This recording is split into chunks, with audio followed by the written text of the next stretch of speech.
மக்களை காப்போம் தமிழகத்தை மீட்போம் என்ற பெயரில் தமிழக எதிர்க்கட்சித் தலைவரும் அதிமுகவினுடைய பொதுச் செயலாளருமான எடப்பாடி பழனிசாமி அவர்கள் பிரச்சாரத்தை மேற்கொண்டு வருகிறார். நாமக்கல்லில் அவருடைய பிரச்சாரத்திற்காக அதிமுக தேர்வு செய்த இடங்களுக்கு அனுமதி மறுக்கப்பட்டிருப்பதாக தற்போதைய தகவல் கிடைக்கப்பெற்றிருக்கிறது.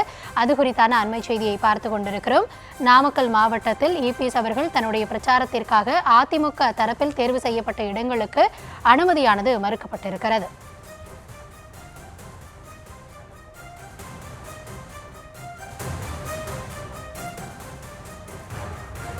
இது குறித்த விரிவான விவரங்களுக்காக இணைகிறார் எம்முடைய செய்தியாளர் சதீஷ்.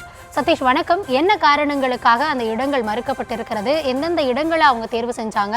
மாற்று இடங்கள் ஏதாவது வழங்கப்பட்டிருக்கிறதா? என்ன விவரம்?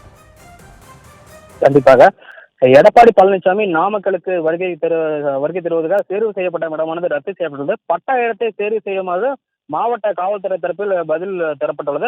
நாமக்கல் மாவட்டத்தில் திருச்செங்கோடு, குமாரபாளையம் சட்டமன்றத்துக்குள், நாமக்கல், பரமத்தி சட்டமன்றத்துக்குள் 2 தொகுதி 4 தொகுதிகளுக்கும் எடப்பாடி பழனிசாமி மக்களை காப்போம் தமிழகத்தை மீட்போம் பரப்புரை மேற்கொள்ள உள்ளார். அதாவது நாளை திருச்செங்கோடு மற்றும் குமாரபாளையம் சட்டமன்ற தொகுதிகளிலும், நாளை மறுநாள் நாமக்கல் மற்றும் பரமத்தி சட்டமன்ற தொகுதியிலும் பிரச்சாரம் மேற்கொள்ள வருகிறார். நாமக்கல் மாவட்ட காவல் கண்காணிப்பாளர் அலுவலகத்தில் அதிமுக முன்னாள் அமைச்சர் தங்கமணி எடப்பாடி சுற்றுப்பயணம் மேற்கொள்ள உள்ள நிலையில் பிரச்சாரத்துக்கு இடத்தை தேர்வு செய்வது சம்பந்தமாக பேச்சுவார்த்தை நடைபெற்றது.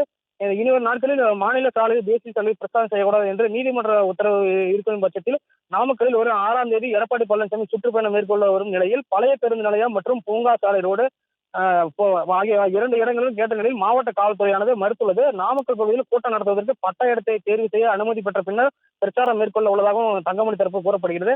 இதில் முன்னாள் அமைச்சர் தங்கமணி இடத்தை தேர்வு செய்துவிட்டு பின்னர் எந்த தேர்வான இடம் எது என்று தெரிவிக்கிறோம் என்று குறிப்பிட்டு சென்றார். மாவட்ட செயலர் தங்கமணி தலைமையில் சட்டமன்ற உறுப்பினர் சேகர், முன்னாள் சட்டமன்ற உறுப்பினர் பாஸ்கர், சரஸ்வதி, முன்னாள் அமைச்சர் தங்கமணி ஆலோசனைகள் தற்போது நடத்தி வருகின்றனர்.